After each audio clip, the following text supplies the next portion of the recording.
Olá, pessoal, sejam muito bem-vindos e muito bem-vindas a mais um episódio do RH Cast. Estamos na 7ª temporada agora em 2025, vai ser uma longa temporada.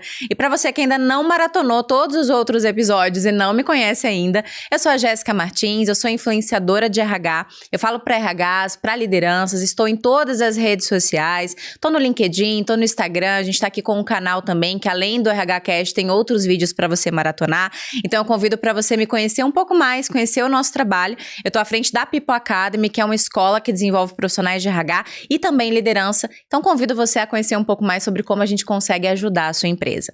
Nesse episódio a gente vai falar sobre liderança. E para falar sobre isso eu convidei uma das pessoas mais especialistas que eu conheço no assunto para a gente falar de um jeitinho diferente sobre esse tema. Matheus, seja muito bem-vindo. Obrigada pela sua participação. Eu que agradeço, Jéssica. Muito obrigado pelo convite. Vamos bater um papo agora. Bora, conta pra gente um pouquinho, para as pessoas que ainda não te conhecem, conta um pouquinho sobre quem é o Matheus. Então, meu nome é Matheus Boesef.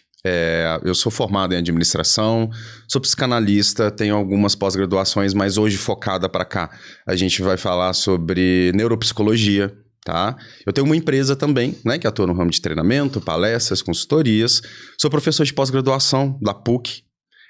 Dou aula na Solids também, na MBA da Solids, e eu tenho um trabalho um pouquinho diferente, né? Acho que, inclusive, por isso que você me chamou, eu faço instrução para algumas unidades que a gente chama de forças especiais, né? Que são as unidades de operações especiais das Forças de Segurança Pública, aqui em Minas Gerais, em outros estados, mas só para a gente, né, só para as pessoas de casa entenderem, né, o que são essas unidades de forças especiais, BOP, CORE, DOESP, né? A gente vai falar um pouquinho sobre como funciona esse tipo de trabalho de forja nessas unidades e como que a gente pode aproveitar isso dentro das empresas. E aí um ponto muito importante, de fato, esse é um dos motivos pelos quais a gente convidou você, só para vocês entenderem, né, o nosso intuito aqui é falar sobre como formar uma liderança emocionalmente forte. Isso significa uma liderança, né, que realmente consegue lidar com pressão, consegue lidar com caos, consegue lidar com incertezas, consegue se desenvolver emocionalmente como uma liderança madura, né? Então é sobre isso que a gente vai falar aqui e acho que é um ponto que pega muito dentro de operações especiais, certo? Pega demais, Jéssica, porque a gente costuma falar, e falo isso muito dentro das empresas também, que a nossa parte técnica, ela só consegue sobressair a partir do momento que a sua parte de comportamento, que a sua parte mental, que a sua parte emocional, ela esteja estruturada. Diante disso, aí a sua parte técnica, né? A gente consegue sobressair, a gente consegue fazer as coisas. Mas sem a base, sem a estrutura, é muito complicado. Muita gente, inclusive, acha que nesses cursos, né, que acontecem para entrar dentro dessas unidades, a gente trabalha única e exclusivamente parte técnica. E é muito contrário disso. Seria quantos %, assim, que vocês se envolvem em parte técnica e quanto emocional? Olha, coisa de 60% emocional. Porque ali eu preciso forjar um operador para que ele aguente o que ele vai enfrentar na realidade. E ele não vai aguentar isso só com técnica. Muito pelo contrário. E um ponto interessante, né, antecipando a nossa conversa aqui, é que muitas vezes, quando a gente vai para as empresas, os RHs ou as empresas tomam a decisão de capacitar as pessoas mais tecnicamente. Sim. Então, a gente está falando de treinamentos de feedback, treinamentos de comunicação, treinamentos de integração, treinamentos de gestão, né, coisas que são super importantes, né, e que ajudam realmente as lideranças a exercerem o seu papel muito melhor. Porém, no final das contas, não é apenas sobre isso, não, né? Quando a gente vai olhar o problema que aquela empresa está enfrentando, tem muito a ver com gestão emocional, tem muito a ver com capacidade de gestão, com a habilidade, a competência de liderança, com saber desenvolver as pessoas, saber aguentar algumas coisas que são importantes para essa posição. Inclusive, quando a gente se conheceu, a gente criou uma tese, né, ali juntos, que é o seguinte, vou contar para vocês para a gente acompanhar aqui o raciocínio. Se você for observar a pessoa que senta hoje na sua cadeira de CEO, né? Então, seja a cadeira de CEO, presidente, fundadores, né? Pessoas fundadoras, você vai perceber que normalmente essas pessoas são mais arrojadas, elas são mais objetivas, normalmente elas têm algum nível de problema de relacionamento, são pessoas mais afoitas, mais ousadas, mais pra frente, que tem mais pressão, que às vezes são desorganizadas, inclusive mentalmente, né? E aí, se você coloca essa pessoa única e exclusivamente numa cadeira de pessoa fundadora, ou presidente ou CEO, é exatamente a competência que leva o negócio pra frente. Exatamente. Né? Então, é uma competência que envolve ambição, que envolve ousadia, que envolve risco, né? Que envolve ocupar mercado, né? Porém, quando você pega essa mesma competência e coloca ela para dentro, para fazer gestão de pessoas, a gente tem uma série de desafios relacionados a isso. Então, para concluir esse ponto de tese, eu quero te ouvir para a gente aprofundar nisso. A liderança, a gente acredita que a liderança é como se fosse a barreira. Exato. Né? A liderança que vem abaixo dessa cadeira é a barreira para que a gente realmente consiga adaptar a linguagem para todo o restante. E o RH, ele vem de forma lateral, treinando, desenvolvendo. Para suportar essa estratégia e do negócio que está sendo criado. Exatamente. E dessa liderança. Então, o RH, ele vem ajudando essa liderança a suportar essa pressão que vem de cima e a traduzir essa pressão e essa informação para jogar para baixo. Exatamente. E para suportar isso, tem que ter emocional. Tem que ter, porque o nível de pressão e de caos que se vive num ambiente desse, numa cadeira de liderança, ele é extremo. E essa pessoa, né, só voltando um pouquinho na cadeira do CEO... Na minha concepção também, a gente pensa muito parecido com isso. Essa pessoa ela tem que ficar livre para romper negócios, para abrir mercado, para fazer... Ela não pode ter a preocupação de como. Esta pessoa ela tem que ter preocupação de o que eu preciso ser feito. Então, todas as outras estruturas, os outros departamentos e principalmente o RH, ele vem a reboque não só para sustentar, mas para preparar que aquilo que foi conquistado tenha realmente uma estrutura, uma organização para fazer isso virar, que a gente fala muito, dinheiro, né? Faturamento. A empresa ela existe para isso. E quando a gente entra neste âmbito desses outros gestores, né, abaixo do CEO, a gente vai entrar muito na dificuldade que eles estão de lidar com isso, de lidar com pressão, de lidar com caos, de equipes de perfis diferentes, de gerações diferentes. E percebo, né, em palestras, em treinamentos e tal, que eles estão começando a utilizar muito da posição para isso. Jéssica, eu não acho errado a utilização da posição por vezes. Ela é necessária, né? Eu sou pai, você é mãe, a gente precisa utilizar da posição por vezes, mas é por vezes. Não é sempre, né? Senão quando a gente começa a utilizar da nossa posição para ser respeitado, para ter um certo temor ali, isso tem prazo de validade. Não é isso que sustenta uma relação, não é isso, né? que sustenta uma relação. Então, quando a gente entra nessa seara, é a metodologia do poder pessoal e posicional que a gente tem. O que é o poder posicional? As pessoas me respeitam ou me temem por aquilo que eu ocupo.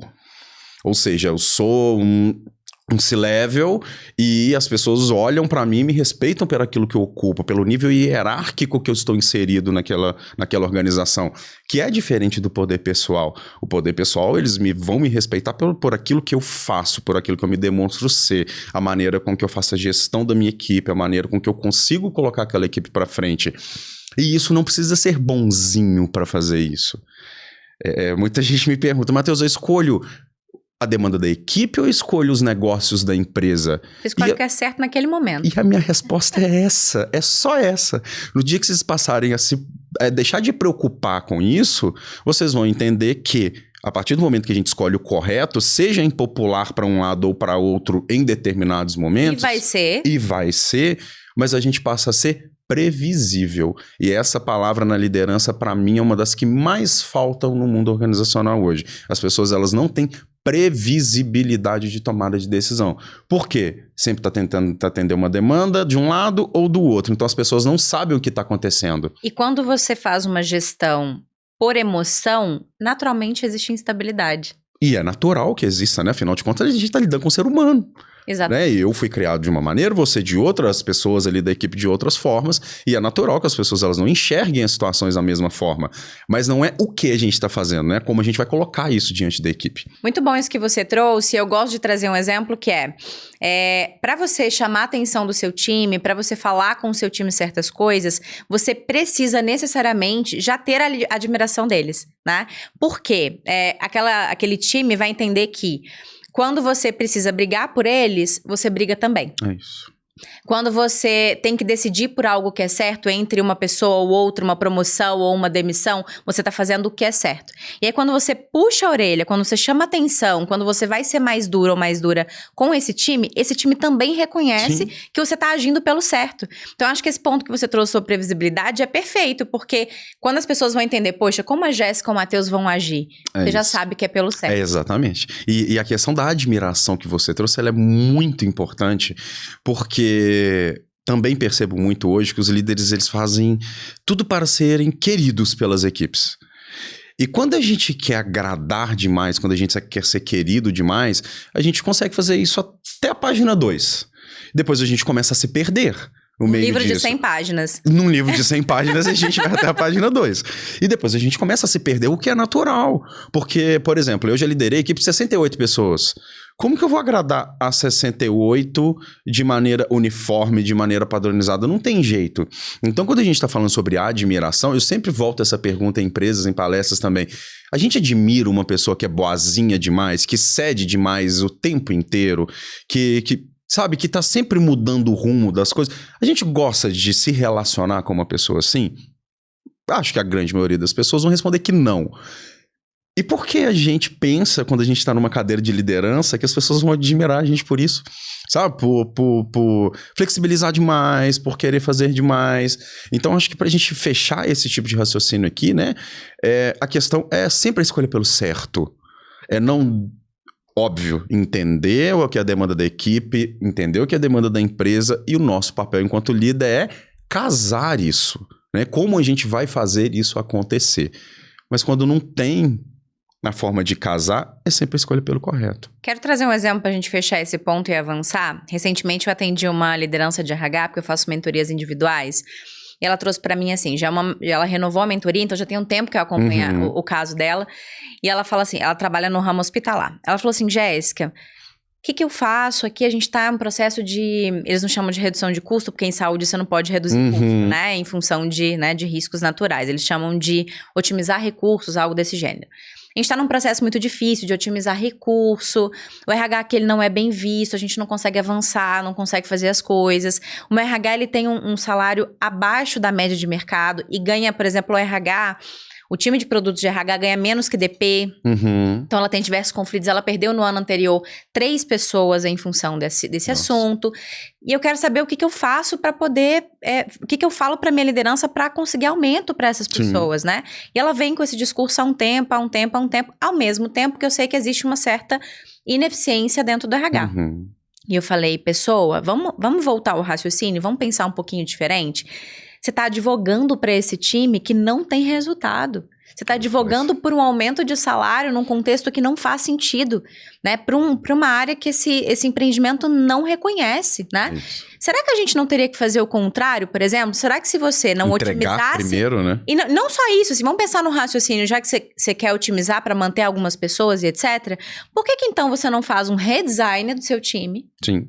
Entende o que você pode trazer de automação, de tecnologia para tornar esse time mais eficiente. Desloca uma pessoa do seu time para outra área, porque ela tem esse histórico de RH ir para outras áreas, então ela consegue fazer isso. Pega essa pessoa, leva para uma outra área, diminui seu time, aumenta a eficiência, aumenta o salário, pega esse salário que você está tirando, aumenta o salário das pessoas e redesenha a forma como você opera. Você aumenta salário, você fica mais eficiente, traz tecnologia e não aumenta o seu orçamento. É isso. Ela, caramba, como eu nunca pensei nisso? Pois você tá querendo dar salário, aumento de salário, não é sobre isso, você tá advogando para as pessoas e o negócio, como é que fica nessa história? Você sabe a associação que eu gosto de fazer quando esse tipo de pressão com eles está acontecendo, Jéssica? Lembra do caso Submarino? É ruim dizer, mas eu quero fazer a mesma associação. O Submarino, aquele, né, que estava descendo até o Titanic, essa era a missão dele. Mas ele foi até certo ponto. Indo até certo ponto, ele conseguiu porque ele estava preparado para ir até certo ponto. Só que passou daquele ponto, ele simplesmente implodiu. E o que é implosão? É a pressão externa é maior do que a pressão que existe no interior daquele equipamento. E eu faço associação que no nosso mundo corporativo acontece a mesma coisa. A gente quer virar líder, a gente quer virar diretor, a gente quer isso, a gente quer aquilo, eu quero aumentar a salário da equipe, eu quero... Mas qual que é o preparo que eu tenho para passar desse ponto que foi criado? Descer até aqui a gente tem preparo. Meu RH tem preparo para descer até aqui. Só que chegou neste ponto aqui que a gente não consegue avançar mais, que é onde o RH passa a não ser visto pela empresa, que não passa a não ser valorizado.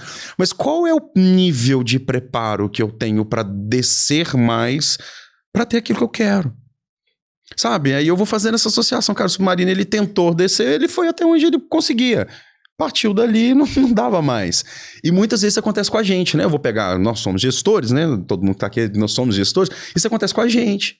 A gente quer que a nossa equipe produza isso, que a nossa equipe seja eficiente nisso, seja eficaz naquilo, mas qual que é a nossa preparação enquanto gestor para fazer tudo isso acontecer? E sabe o que é interessante nesse caso do Submarino, né? Que existia pouca preparação e muita autoconfiança. E muita autoconfiança. Olha, é outra coisa que eu falo muito aqui, a gente vai pegar até... talvez uma coisa conflituosa, tá? A gente fala muito que nós somos subestimados. Eu sou muito subestimado, eu sou muito subestimado. Mas será que tem hora que a gente não se superestima demais, não? Sabe? De achar que o departamento é X, que nós somos Y, que a gente é visto dessa forma. Será que é mesmo? Ou será que é um olhar romântico nosso em torno daquilo ali? É o que a gente mais tenta fazer no mundo de forças especiais, e hoje eu tento fazer isso com as empresas, né? Com parceria com você também, é tirar esse romantismo das coisas, enxergarem as coisas como elas são.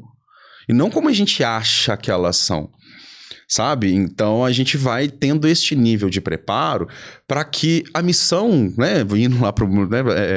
a linguagem de lá, a missão ela seja realmente cumprida. Porque nesse ambiente eu não posso achar que a missão está sendo cumprida. Eu não tenho o direito olha, eu entendo. Não tem isso. A missão ela tem de ser cumprida. Não tem outra opção. Só que para isso existe o preparo de descer até o último ponto para que a gente esteja preparado tanto mentalmente, psicologicamente, a forja e tecnicamente também. Muito bom. Estamos aqui no meio do nosso bate-papo e eu queria convidar você a nos seguir nas redes sociais, né, Matheus? Sim. Qual que é a sua rede social? Conta pra gente. Olha, minha rede social eu não mexo muito. Muita gente me chama muita atenção. LinkedIn? Não, o LinkedIn é Matheus Boecef Diniz. E você tá lá assim, firme e forte? Firme. Forte nem tanto. Mas o meu Instagram, ele é instrutor.mateus. Não mexo muito, confesso. Nem a gente lembro. vai mudar isso, vai. A gente precisa mudar isso. E o meu LinkedIn é Matheus Boecef Diniz. Muito bom. Pessoal, quem quiser me seguir também para aprender um pouco mais também, né? Eu há 8 anos aí empreendo em RH, mas já fui RH por muitos anos. Vivi muita história, né? Já passei muitos desafios ali como RH. E eu conto um pouquinho sobre essa minha trajetória e falo sobre os meus racionais e o que eu acredito para ser uma boa liderança de RH também no meu Instagram, no meu LinkedIn, em outros podcasts, na verdade em outros episódios desse podcast aqui no canal. Inclusive, né, Matheus, eu vou deixar o link aqui para você que quiser inscrever a sua liderança no nosso programa. A gente vai fazer uma imersão esse ano ainda, né, Matheus? Vai sair esse ano ainda, né? Sai esse ano. Sai esse ano, esse semestre ainda, se Deus permitir. Amém. A gente vai fazer uma imersão para lideranças, então você que é RH e quer levar a sua liderança para se desenvolver emocionalmente, para que ela seja mais forte, mais madura, mais resistente, para que ela consiga trazer resultado e fazer melhor gestão de pessoas. A gente provavelmente não vai tocar em aspectos técnicos do tipo feedback, one-on-one, né? A gente talvez passe por isso sobre uma perspectiva de toolkit, né? De caixinha de ferramenta de gestão que é importante, mas o nosso grande propósito é trazer uma forja emocional. Gosto muito da palavra forja, ela vem desse processo, né, de operações especiais, mas gosto muito disso, e a gente vai falar muito sobre essa gestão emocional. E aí dentro disso, eu queria te fazer uma pergunta pra gente aprofundar. Vamos falar de solução, né, a gente falou bastante aqui sobre... Problematizar é bom. A gente problematizou, trouxe muitas questões sobre isso, mas eu queria agora que a gente falasse um pouco sobre a solução. Então, pensando em uma liderança emocionalmente forte, o que isso significa para você? Quais são as competências, as habilidades? O que precisa ser desenvolvido para uma liderança ser forte? Jéssica, algumas, mas para trazer aqui de forma resumida, essa pessoa, ela precisa saber agir no caos. Ela não tem direito de não saber fazer isso, porque hoje o mundo corporativo, ele é isso. Essa pessoa precisa saber lidar com pressão. E essa pessoa, ela precisa ter um item que ele é de suma importância, que é a questão da confiança. Isso está até no livro, né? Nos 5 desafios das equipes, como base, como estrutura lá. E a questão da confiança, a gente começa, né? A gente começa até a fazer alguns links. Ela faz até o link com o poder pessoal e poder posicional que a gente falou lá atrás. Só que aqui eu quero trazer até uma parte da filosofia, para a gente começar a entender de forma mais individual como é que isso funciona. Na filosofia, a gente fala que tem 2 tipos de respeito. É o respeito ontológico e o respeito moral. O que é o respeito ontológico? Eu respeito a Jéssica pelo simples fato dela ser uma pessoa, dela ser um ser humano, dela ser casada com Pedro, dela ser mãe. Eu te respeito por isso. O respeito moral, ele é diferente.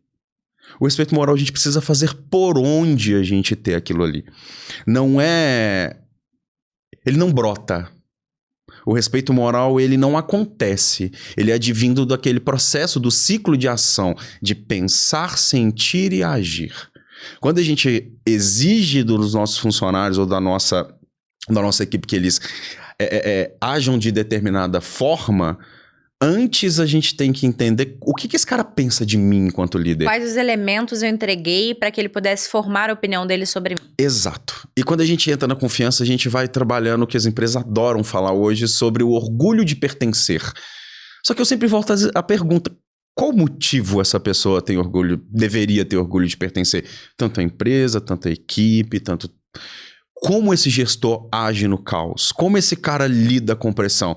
Porque existe a teoria do caos, né, Jéssica? Qual é a teoria do caos? É que tudo nessa vida tende ao caos. Se a gente plantar um jardim lindo, maravilhoso, nesse espaço lindo que a gente está aqui, e a gente deixar ele ali por 30 dias, o que vai acontecer com esse jardim? Ele vai morrer. Se você e o Pedro, casados, casal lindo que eu amo, inclusive, simplesmente, sabe, parassem de fazer o que vocês fazem hoje e deixassem, já conquistei o Pedro mesmo, já conquistei a Gé mesmo e tá tudo certo. O que vai acontecer? Esse relacionamento ele vai embora. Então tudo tende ao caos. O problema é que... O caminho natural é o caos. O caminho natural é o caos.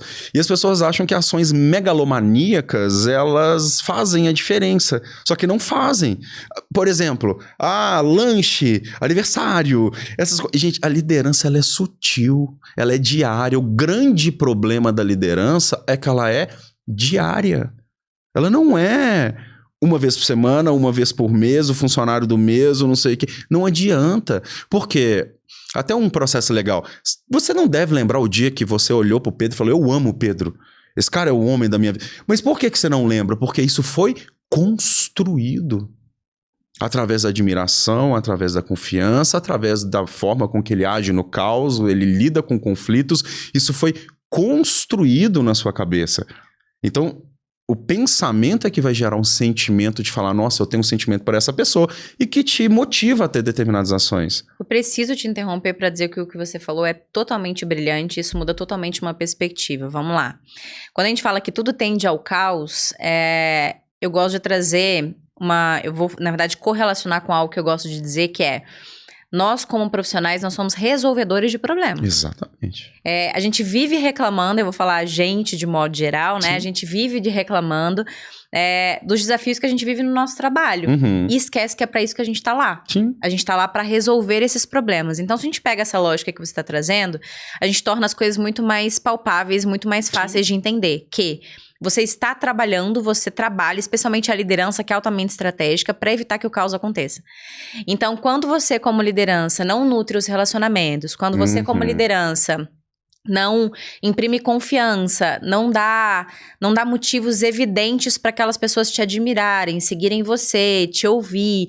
Se você, como RH também, não se posiciona, não cuida do que tem que cuidar, é natural que as coisas, elas caminhem para o caos. E aí o caos, ele tem diversas formas de tangibilizar. É uma falta de engajamento, é um turnover, é uma empresa que começa a ficar no vermelho, né? São problemas de relacionamento que geram problemas de comunicação, né? Enfim, então tem diversos sintomas que a gente consegue perceber por falta da nossa capacidade de, não sei se de prever, mas de evitar o caos. Exatamente. Né? E quando a gente vai trabalhar o caos, a gente começa a entender, a gente começa a ir na raiz, a gente começa a entender que a pessoa, normalmente, quando ela não tem a capacidade de lidar com o caos, é porque é uma pessoa que se frustra com muita facilidade. E hoje a liderança, ela tá cada vez mais frágil. vamos trazer a realidade do que está acontecendo aqui. E a gente vai falar sobre isso, inclusive, né? Vamos falar sobre isso. Exatamente. E de onde vem essa frustração, Jéssica? Quantas vezes a gente, generalizando também, a gente não acordou e falou, nossa, tomara que hoje não aconteça nada de errado. Tomara que hoje não tenha problema no trânsito, tomara que hoje eu não tenha problema com a minha equipe, nossa, tomara que a Luísa, minha filha, esteja tudo bem na escola. Só que dificilmente isso vai acontecer. Por quê? Porque é só a vida acontecendo. A gente tem problema de saúde, a gente tem problema de reconhecimento, a gente tem problema no trabalho, a gente tem problema de trânsito, a gente tem problema de saúde, no casamento, com a família. É natural. Só que a pessoa, ela deseja tanto que ela não tem aquele tipo de problema pela incapacidade que ela tem de resolver. É interessante a gente colocar... Gerenciar, não é nem resolver, é gerenciar. Esse desejo, ele vem da incapacidade de gerenciamento de conflito, de crise, essas coisas. Só que essa pessoa, ela quer tanto isso que qualquer coisinha que aconteça desestrutura, vem a desordem, né? Que qual que é a consequência do caos? É a desordem. E aí começam a acontecer os problemas na equipe, começam a acontecer as coisas. Aí eu cito o exemplo. Imagina se um operador dessas unidades, de forças especiais, eles saem de casa e falam, nossa, hoje podia tanto não ter uma ocorrência. E aí acontece a ocorrência, o cara fala, não, nossa senhora, ele já vai para a ocorrência assim. Aí nós, enquanto sociedade, a gente ia aceitar essa pessoa, esse operador, essa pessoa mesmo, ir para a ocorrência dessa forma? Duvido muito, né? Que nós iríamos aceitar isso. Mas por que a empresa tem que aceitar? Por que os CEOs, os C-Levels precisam aceitar as lideranças abaixo, tendo esse nível de frustração, essa dificuldade, essa incapacidade de gerenciamento e de resolução de conflito? É isso que a gente vai tentar trabalhar na imersão, né? E é um grande desafio, porque a gente tem um problema crônico, né, nessas cadeiras de liderança. Então, se a gente for refletir sobre o porquê as pessoas se tornam liderança, a gente tem muito a ver com as carreiras... a gente acha que o único aspecto de sucesso para uma carreira é se tornar liderança. Sim, né? Muita gente acha isso. A carreira em Y é um negócio absolutamente antigo. E a gente fala muito pouco sobre isso nas empresas. E as pessoas continuam achando que se tornar liderança é o único caminho de sucesso. E aí, naturalmente, né, é como se a gente tivesse, aliás, opções de carreira. E aí eu preciso escolher uma. E a melhor delas, evidentemente, é se tornar uma liderança. Eu acabo indo para esse lugar sem preparo e muitas vezes até sem desejo. Exatamente. E eu tenho um caso real disso, meu irmão. Meu irmão era gerente de banco, gerente de agência. Quantas vezes vi meu irmão doente, passando mal, gastroenterite? Ele hoje trabalha com SAP, com SAP, é consultor. Trabalha sozinho, ele, Deus, com o computador dele. Feliz da vida e ganhando grana. E ganhando dinheiro. Poucas pessoas realmente estão preparadas emocionalmente e tecnicamente para serem lideranças. E eu falo que a gente, como RH, nós somos corresponsáveis por isso e a gente precisa admitir. Por quê? Dentro da nossa estrutura, pela nossa falta de posicionamento, nossa falta de influência, nossa falta de capacidade técnica, discernimento, entre outras coisas, a gente não consegue influenciar esse negócio a não promover pessoas que não deveriam ser promovidas. A gente não tem bons processos sucessórios. A gente está muito mais preocupado com outros produtos de RH do que priorizando o desenvolvimento da liderança. Tem gente que pergunta para mim, Jéssica, acabei de assumir um RH de uma empresa ou preciso implementar o RH de uma empresa, por onde que eu começo? Naturalmente, por onde o seu negócio precisa, mas se você tiver que estrategicamente escolher algo, eu priorizo a liderança. Sim. E aí, Jéssica, é treinamento, é desenvolvimento, é o quê, né? Primeiro é diagnosticar a capacidade dela. Exatamente. Qual é a capacidade da sua liderança de levar o seu negócio para onde ele precisa ir? O quão bem posicionadas essas lideranças estão. Quanto elas são maduras, competentes, conscientes, boas gestoras, né? Então, você tem que fazer um diagnóstico para saber onde elas estão, para então você entender para onde você precisa levá-las. E o para onde precisa levá-las tem relação com o objetivo estratégico do negócio, né? Isso que você está falando é tão importante, porque uma das coisas que eu falo muito é que a liderança, ela é a retroalimentação da estratégia da empresa. Então, como que você tem pessoas despreparadas, imaturas, que não sabem lidar com isso tudo que a gente está conversando aqui, para retroalimentar isso? É meio óbvio que a mensagem que está chegando lá de cima, seja de investidores, seja de C-Levels, ela vai chegar na operação de forma completamente distorcida. Então, a partir do momento que eu brinco muito, tá? Pra quem é gerente aqui, eu falo que gerente é o pior cargo que existe no mundo. Porque você recebe meio, né? dos dois lados. É a equipe te demandando e a empresa te demandando. Mas qual que é a capacidade que a gente tem para trazer isso? Porque nós, enquanto, né, vamos colocar gerentes aqui, a gente precisa ter a capacidade mesmo de trazer a mensagem que tá vindo lá de cima, só que não é descer. Não é top-down, porque se fosse top-down não precisava de você. Você é o filtro que tem ali. Como você vai passar isso? Através de perfis, através de temperamentos, através de canais sensoriais, através de comunicação, através do quanto você conhece ou desconhece a sua equipe. E como que a gente vai conhecer a equipe? Que vários líderes morrem de medo disso. Jéssica, eu tenho uma solução assim, básica de vida. Aproximação. Link. Ah, chegaram o link. Eu sabia que não era o link. Eu sabia que não era o link, vai, mas não podia deixar de falar. Aproximação. O que eu percebo é que as pessoas, os líderes, eles têm medo de se aproximar da equipe deles. De demonstrar vulnerabilidade. Gente, a vulnerabilidade, ela aproxima as pessoas. Acredita que uma liderança já me falou isso no passado? Ela falou assim, Jéssica, mas por que eu preciso perguntar se a pessoa tá bem? Quando eu era RH, me perguntaram isso, você acredita? E você sabe o que acontece muito? A gente chega no trabalho, pergunta, suponhamos, eu tô chegando aqui, ei, Jéssica, tudo bem? Eu não te espero responder. Você não tá interessado na minha resposta? Eu não tô interessado, eu tô cumprindo um protocolo ali. Sabe? Então a aproximação, ela gera a confiança, a sabedoria de lidar no caos, a falta da desordem, essas coisas todas. Por quê? Você passa a conhecer a pessoa que está ali na tua frente. Quais são as motivações? O que aquela pessoa... Qual é o estímulo que ela responde? Quando ela oscila, por que ela oscila? Por que ela oscila? E a questão da vulnerabilidade é muito importante também. Só que veja bem, eu gosto muito de falar isso. Vulnerabilidade não é sangrar em tanque de tubarão.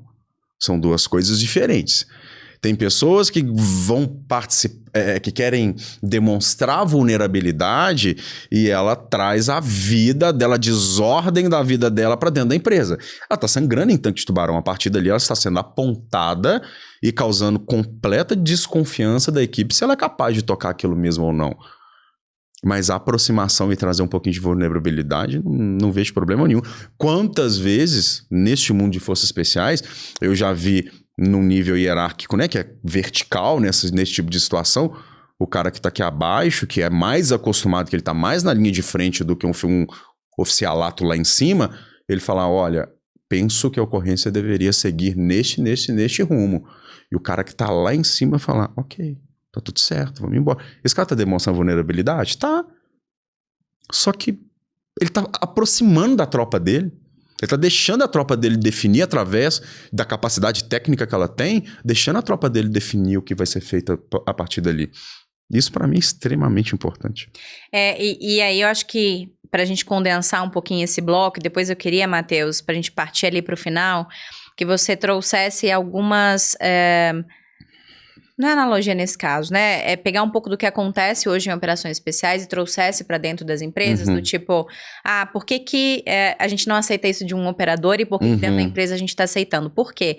No final das contas, eu acho que a gente está esquecendo por que a gente trabalha, por que as empresas existem. A gente está confundindo algumas coisas e está, às vezes, abrindo demais, assim, o cerco, sendo mais flexível para certas coisas que não deveríamos. Então, eu quero discutir um pouquinho isso com você. Mas antes disso, quero só trazer um racional que é sobre as responsabilidades acerca do problema liderança, né? Então, primeiro, a gente já falou aqui do RH, né? Querendo ou não, que ele retroalimenta esse ciclo de lideranças totalmente incapazes para o mercado, né?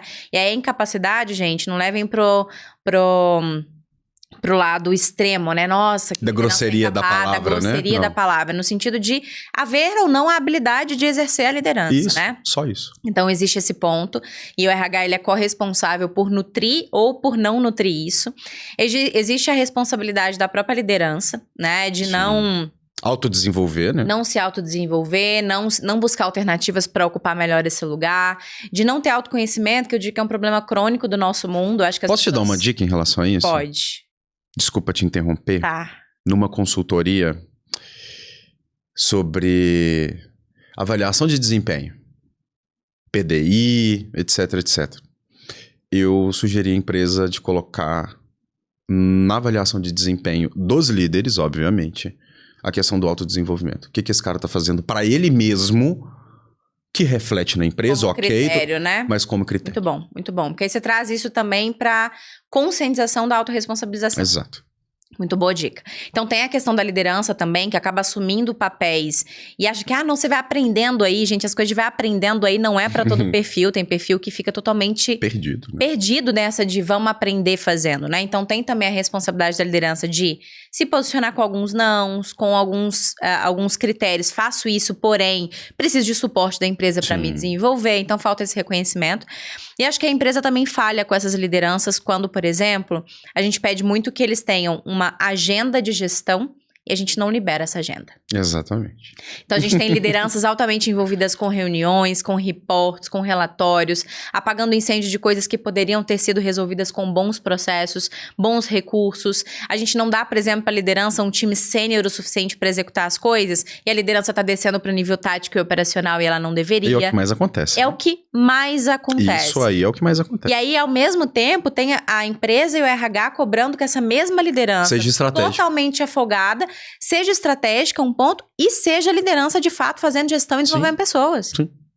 Então, qual é o tempo que essa liderança vai encontrar para fazer o que você, como RH, está pedindo de agenda para ela? Avaliação, autodesenvolvimento, desenvolvimento das pessoas. E até trazendo, né, para as pessoas que estão assistindo, nós dois que trabalhamos no mesmo ramo, é o que mais os líderes falam pra gente. Não é isso? Mais fácil. Não tenho tempo de fazer. Concordo com tudo que vocês falam, não é assim que eles falam pra gente? Exatamente. Mas eu não tenho tempo de fazer. Porque a minha empresa não tem uma arquitetura de processo bem definida, a minha empresa não tem um fluxo de trabalho bem definido. Eu não tenho time. E, a gente fala, né, que a pessoa ela não performa por 3 motivos. Ou ela não sabe fazer, ela não quer fazer e ela não tem recurso pra fazer. Gente, qualquer falta de resultado tá dentro disso aqui. Qualquer. Pode buscar que... E eu gosto muito da primeira, que as pessoas não sabem fazer, porque a gente tem uma equipe... a pessoa trabalha 8 anos aqui, 6 anos aqui, 11 anos... A gente tem um falso julgamento que essa pessoa sabe executar o trabalho da maneira... Pede para ela fazer uma descrição de atividade que é diferente de descrição de cargo. Pede para ela fazer uma descrição de atividade dela. Pede os pares para fazer, para ver se vai sair a mesma coisa. Vai sair cada uma de um jeito. Pessoal, acreditem, as pessoas elas não sabem o que tem que fazer direito. E a liderança ela precisa estar perto, não para fiscalizar, mas para preparar, para treinar, para desenvolver, para colocar para frente. Só que a partir do momento que a empresa também não oferece uma arquitetura de processo e fluxo de trabalho... Não vai resolver. Não tem como. Muito bom, Matheus. Antes da gente concluir, né, a gente vai terminar aqui agora falando um pouco dessa correlação do ambiente corporativo aí com as operações especiais. Eu queria convidar você a conhecer uma das empresas mais estratégicas, talvez a mais estratégica que eu, Jéssica, conheci. Eu conheci a RH Numbers há 3 anos atrás, num evento de RH, e eu estava com a missão de, na feira de negócio, buscar uma empresa que realmente fosse estratégica para o RH e que ajudasse o RH a ser estratégico de verdade, que eu tenho trazido isso para o mercado. Ser estratégico é uma coisa, de verdade é outra. No final das contas, eu encontrei a RH Numbers e eles fazem uma integração com todas as plataformas possíveis que você puder imaginar, para que todos os seus dados estejam sempre num único lugar. É uma plataforma onde você consegue fazer correlação de dados, consegue visualizar custo, saving para sua empresa, fazer correlação de performance com o salário. Então, quer descobrir se quem tem o maior salário do time realmente tem a melhor performance? Você vai conseguir fazer isso dentro dessa correlação. Você consegue, por exemplo, correlacionar motivos de turnover, de absenteísmo com maturidade da liderança, enfim, todo e qualquer dado que você tenha, seja em Excel ou plataforma, você consegue trazer para dentro da RH Numbers. E eles conseguem te ajudar, seja você um RH que não tem nada de People Analytics, você que tem um time de People Analytics, você que trabalha com Power BI ou com Excel, ou não tem absolutamente nada, tem só dados, a gente consegue te ajudar. Ops, eu tô falando a gente, tá, gente? Não é a gente. A RH Numbers consegue ajudar você nesse desafio de visualizar dados de uma forma muito mais estratégica. Então, para você saber um pouquinho mais dessa plataforma, consegue te ajudar por um preço absolutamente acessível. Isso é um outro ponto também que eu fiquei absurdamente impressionada, que é uma solução robusta, funcional e barata. Você pode clicar aqui para saber um pouquinho mais. Combinado? Então, bora encerrar? Bora. Vamos falar um pouquinho, então, sobre a correlação do mundo corporativo com operações especiais. O que você acha que é uma das grandes lições desse mundo pra gente? Jéssica, muito importante trazer, antes de eu falar sobre isso, só para as pessoas entenderem um pouco, que eu não nasci nesse meio. tem 6, 7 anos que eu dou instrução para essas unidades. Eu venho de mundo corporativo, eu venho de multinacionais, né? Tenho minha história nos multinacionais. Foi líder. Fui líder, obviamente, em multinacionais, trazendo para minha empresa essas coisas todas. Então, hoje, realmente, o que eu faço é uma correlação. Eu olho para este mundo e falo, caramba, isso aqui no mundo corporativo cairia como uma luva. Existem N pontos, né, que a gente vai trabalhar na nossa imersão, mas eu gostaria de trazer uma para dar uma cutucada no pessoal aqui. Vejo hoje que o pessoal viaja muito na questão do propósito. As pessoas buscam propósito para tudo, para onde quiser, e eu só trabalho por propósito, eu não vejo propósito no meu trabalho, e isso. Olha, e eu vejo que isso tem causado uma dificuldade das pessoas colocarem o pezinho no chão, sabe? Às vezes de só fazer o que precisa ser feito. E às vezes a nossa vida ela é assim. A gente precisa fazer as coisas só porque elas precisam ser feitas mesmo. Se a gente parar pra perguntar pra essas pessoas, cara, por que vocês vão pra missão? Por que vocês passam por isso tudo? Por que... Cara, porque arriscam a vida. Porque eu preciso cumprir a missão. Mas qual que é o propósito? Não, é só a missão. Não, mas o propósito envolvido em torno disso tudo... Cara, eu só preciso cumprir a missão. E às vezes isso falta muito pra gente. A gente desromantizar um pouco o trabalho. A gente trabalha pra colocar comida em casa, pra dar uma vida melhor pra nossa família, pra poder ter um lazer um pouquinho melhor. E nem sempre isso vai ter um grande propósito por trás. O propósito já é a tua família. Sabe, o trabalho ele é um meio. Às vezes o que eu percebo é que as pessoas precisam entender que o trabalho ele pode ser um propósito, como acredito que o seu já seja para você, para mim já... Mas o trabalho ele também pode ser um meio de cumprimento de propósito. E por causa disso, eu fico vendo que as pessoas, as empresas pedem muito, né, para as pessoas saírem da caixa. Vocês precisam pensar fora da caixa. Senso de dono, tal do senso de dono, pensa fora da caixa. Cara, e aqui eu vou trazer uma coisa que talvez as pessoas nem gostem tanto de ouvir. Eu tô doido para as pessoas voltarem para dentro da caixa. Porque é tanta solução mirabolante, é tanta iniciativa, é tanta coisa que grandiosa, que as pessoas esqueceram de fazer o básico bem feito. Sabe? De fazer aquilo que precisa ser feito de maneira exemplar, de maneira excelente. E o básico, às vezes, é sobre entender qual é a missão. Exatamente. Tem gente que não entende nem qual é a missão. Exatamente. Para a missão ser cumprida, precisa se entender o que está acontecendo ali dentro, né? E você falou uma palavrinha também que eu tenho... Olha, Jéssica, eu tô até arrepiado quando escuto essa palavra ultimamente, que é a questão... eu tenho iniciativa. Eu já falo, não quero conversar com você então. Porque as pessoas começam tantas coisas. Por exemplo, numa reunião lá na empresa, com C-Level... Nossa, preciso de um responsável para fazer isso. A pessoa levanta a mão. Eu posso fazer. Aí o outro, em outra reunião, ela também levanta a mão que ela pode fazer. Aí num outro projeto precisa de um responsável. Só que ela não termina nada. Então eu brinco muito que eu não tô atrás de iniciativa mais, eu tô atrás de pessoa que tem terminativa. Acabativa, terminativa, a gente pode chamar do que vocês quiserem. Mas as pessoas, elas não acabam mais nada. E os líderes têm ficado assim também. Tem 4, 5, 6 prioridades. Você não consegue acabar nenhuma durante o dia. Aí volta pra casa com exaustão emocional, com fadiga emocional. É óbvio. Termina o ano sem saber o que foi que fez. Trabalha tanto. E eu acredito sim que trabalha tanto de forma tão pesada. Só que deixa eu perguntar, Jéssica, o que você produziu hoje? Você não consegue me responder. Porque as pessoas entendem que estar ocupado é a mesma coisa de estar produzindo e não tem nada a ver uma coisa com a outra. Tem um podcast que eu vi recentemente, onde a Thay Dantas, que é uma pessoa maravilhosa, ela falou assim, eu não conheço um empresário realmente bem-sucedido que trabalha muito.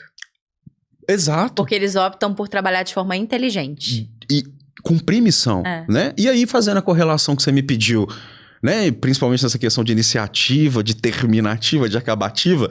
Eu fico imaginando numa ocorrência, numa missão. Que esses operadores estão lá, que em uma das unidades das Forças Especiais estão lá, enfrentando uma situação extremamente hostil e inóspita, caos puro, desordem instaurada, e depois de 3, 4 horas de situação, eu falo, acho que eu vou para outra ocorrência ali, porque essa aqui tá muito difícil. Aí Deus me livre e guarde, né? A mãe de alguém aqui tá ali, sendo sequestrada, sendo refém. Mas tá ou sair, por exemplo, como é que chama? Do batalhão? É batalhão que chama? Ou sair do batalhão sem saber o que tá indo fazer. O que tá acontecendo? Qual que é a missão? Não sei. Pra onde que eu vou? Chegar lá, a gente... Mas peraí, você chegar lá, você não sabe se você precisa... Quais as alternativas táticas você tá levando pra chegar lá e descobrir... Quais são os recursos? E se as alternativas que você tá levando não são suficientes pra lidar com aquilo ali? Ou se você tá levando coisa demais e que vai atrapalhar... Entende? Então, hoje o que eu faço, né? Existem N correlações, a gente vai tratar muito disso na nossa imersão, mas eu queria deixar essa. Lá não tem opção de não acabar. E de não saber qual é a missão. E de não saber qual é a missão, de não saber como se resolve aquilo ali. Ela precisa ser resolvida. E nós, enquanto sociedade, a gente vai cobrar dessas pessoas que eles resolvam aquilo ali e de forma rápida e excelente. Aí a gente... Vamos voltar a olhar para a empresa agora? Peguei um projeto, tá... Nossa, inicialmente parecia ser um projeto muito legal. No meio do caminho ali ficou chato, ficou moroso, ficou desgastante. Vou encostar isso aqui e vou começar outro. Aí vou começar outro, vou começar... Então eu tenho corrido de pessoas que falam para mim que tem iniciativa e buscado pessoas que fazem poucas coisas, que fazem o básico, mas que tem um nível de entrega e de excelência naquilo ali que é absurdo. E eu quero encerrar com esse... compilando esse aprendizado, que eu acho que ele é muito importante. Eu quero trazer um relacionado ao crime organizado, que eu gosto muito de falar também, para a gente poder encerrar as correlações. Então, aqui o que o Matheus está dizendo é que, e eu falo muito isso para os RHs, né? Eles me pedem ajuda para fazer planejamento estratégico do RH. Sim. Quando eu pergunto sobre qual é o planejamento estratégico do negócio, não se sabe. Então, tá copiando e colando, por exemplo, muitas vezes um planejamento é feito com base no que foi aprendido no ano anterior. Sim. Isso pode ser, sim, um dos recursos que você vai utilizar para poder montar um planejamento estratégico, mas... Qual é o plano do negócio? É um dos recursos, É um né? dos recursos, mas o meu plano de RH, ele tem que beber da fonte do plano do negócio, claro. né? Eu costumo até dizer que o RH ele tem que ser o último a fazer o planejamento estratégico, depois que ele escutar o de todas as áreas, porque ele vai entender a demanda de cada uma delas para montar como é que você vai suportar esses times. Preparar essas pessoas para atingirem aquilo. Exatamente, né? Então, fecha essa aspas. Mas, primeiro ponto, você tem que saber qual é a missão. Sim. Né? Então, pessoas que lideram negócios, que lideram áreas, não sabem qual é a missão, é como você sair, por exemplo, de uma unidade sem saber qual é a ocorrência, né? E não é uma opção nesse caso. Sim. Um outro ponto é saber quais são os seus recursos, né? Saber qual é o ambiente, qual é o plano A, B e C, né? Quais são os planos contingenciais, vamos dizer assim. E que né? existem, tá? E que existem, precisam existir. A gente tá falando da arquitetura de processos de fluxo de trabalho, são níveis de protocolo que para o mundo organizacional é impensável, tá? É impensável. É muito mais organizado que qualquer empresa que eu já trabalhei para ser consultoria na minha vida. Exatamente. Então, é pensar nisso, né?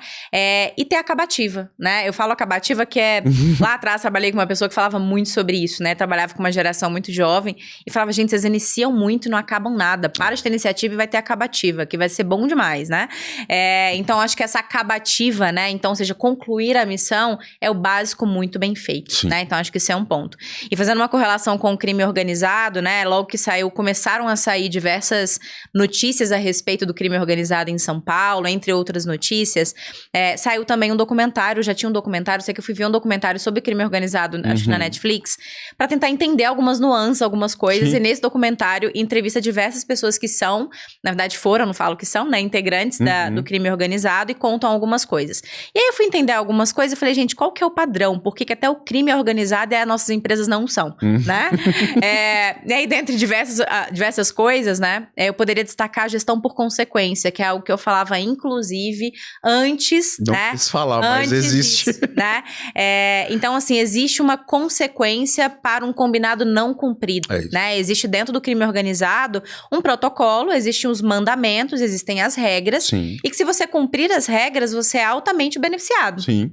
Né? Então, o crime cuida de você, da sua família, paga seu advogado, faz N coisas pra você se você cumprir o protocolo. E é um combinado, você não tem opção. Você tem a opção de falar que você não quer. Se você quer, você tem que cumprir, né? Porém, se você não fizer, existe uma consequência que é muito clara, né? Até pra... A grande diferença é que eles pagam com a vida, né? Dentro das empresas, a gente paga de outras formas, que pode custar a nossa vida, inclusive no longo prazo. Exato. Né?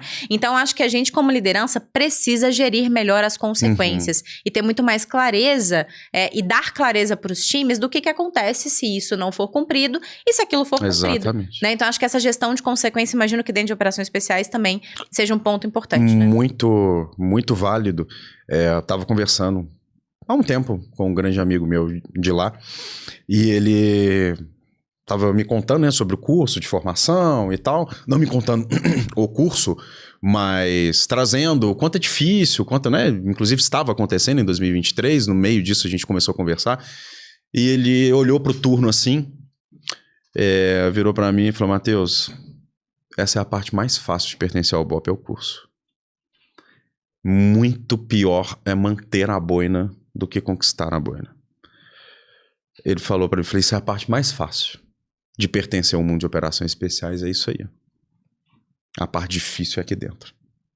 É no dia a dia, né? É no dia a dia, é o nível de disciplina, é o nível de entrega, é o nível de disponibilidade, sabe, o nível de atuação, de performance que a gente tem que estar lá em cima. Falou, isso aí é a parte mais fácil. É sobre tudo isso. Foi um excelente papo. Muito obrigada. Antes de te ouvir agradecendo, quero agradecer você que esteve conosco até o final desse episódio. Esse é o primeiro de vários outros que serão disponibilizados ao longo de 2025. Então, te convido a estar aqui com a gente uma vez por semana, assistindo o nosso podcast. E caso você não tenha assistido os outros, fica à vontade para poder maratonar. São quase 4 anos de podcast. Então, você tem muita história, muita coisa para poder aprender aqui no YouTube. Convido também para você me seguir no Instagram, lá eu tô como jessicamartins.rh, também no LinkedIn como jessicamartins.rh, aqui no canal você se inscrever e não apenas consumir o conteúdo. Também convido, você tá cheio de missão, hein? A gente tá falando de missão, que está cheio de missão. Então, você vai seguir... Todas fáceis de cumprir, Todas fáceis de cumprir, não é como, né, em operações especiais. Então, você vai seguir em todas as redes sociais, você vai também acessar o nosso link, o QR Code que a gente tá colocando aqui na tela, o link tá aqui na descrição e o QR Code tá na tela, para que você acompanhe também, né, a abertura das nossas turmas Sim. aí, para imersão, para liderança de negócio, né, de modo geral, que vai acontecer em São Paulo, né, então a gente vai fazer lá em São Paulo. Você também pode conhecer RH Numbers, para que você tenha um RH muito mais estratégico, que tenha dados para tomada de decisão, ser muito mais subsidiado. E além disso, eu convido você também, que é liderança de RH, a conhecer o HR Chief, que é o nosso programa, né, voltado para desenvolver competências de negócio em liderança de RH. Então, se você é um RH que é muito bom, que já é liderança, mas que tem dificuldade de fazer conexão entre a estratégia da empresa e a estratégia do RH, a gente está aqui para te ajudar. É um programa que acontece ou 100% online ou acontece híbrido também, com parte online e parte em São Paulo. Deixa eu ver se eu tenho mais algum convite. Acho que não. Acho que só para seguir o Matheus agora. Matheus. Apesar que ele não movimenta muitas redes, né? Mas ele vai movimentar. Querida, novamente, muito obrigada. Eu que agradeço. Vou pedir para você deixar o seu recado final aí para nossa turma. Sempre muito bom estar com vocês. Muito obrigado. E o recado, Jéssica, parece, né, que a gente tá chovendo molhado, mas é sempre que você fala muito, eu também trabalho muito dessa forma, é que as pessoas olhem um pouco pro resultado das coisas e não trabalhem única e exclusivamente só pelo fazer da tarefa, pela manutenção da tarefa, mas que enxerguem o final daquilo ali. Muita gente fala, o processo, se apaixone pelo processo. Gente, detestem o processo. A melhor coisa que vocês fazem é detestar o processo para que quanto mais rápido vocês chegarem no resultado. Porque numa organização, o que faz a diferença é o resultado. É o quanto de dinheiro você volta para a empresa, o tanto de dinheiro que você economiza da empresa. E fazendo... O processo também é importante, né? Porém, o resultado, às vezes, ele negligenciado pela romantização do processo. Exato. A gente esquece o resultado. Exatamente. Muito bom. E a última correlação é a gente ter um pouquinho de disciplina. Né? Um pouquinho de ajuda, né? A gente não precisa ter motivação pra fazer muita coisa, não. Se a gente tiver disciplina, a gente já tá de bom tamanho. Vai por mim. Nem adianta, a gente não consegue ter motivação por muito tempo. Não. Motivação, ela é enganadora demais. A disciplina, ela te coloca num padrão de comportamento, sabe? Muito bom. Que ele pode ser duradouro. Muito bom, querido. Novamente, muito obrigada. Um grandíssimo prazer estar com você aqui. Você também, muito obrigada. Super beijo e até semana que vem. Tchau, tchau.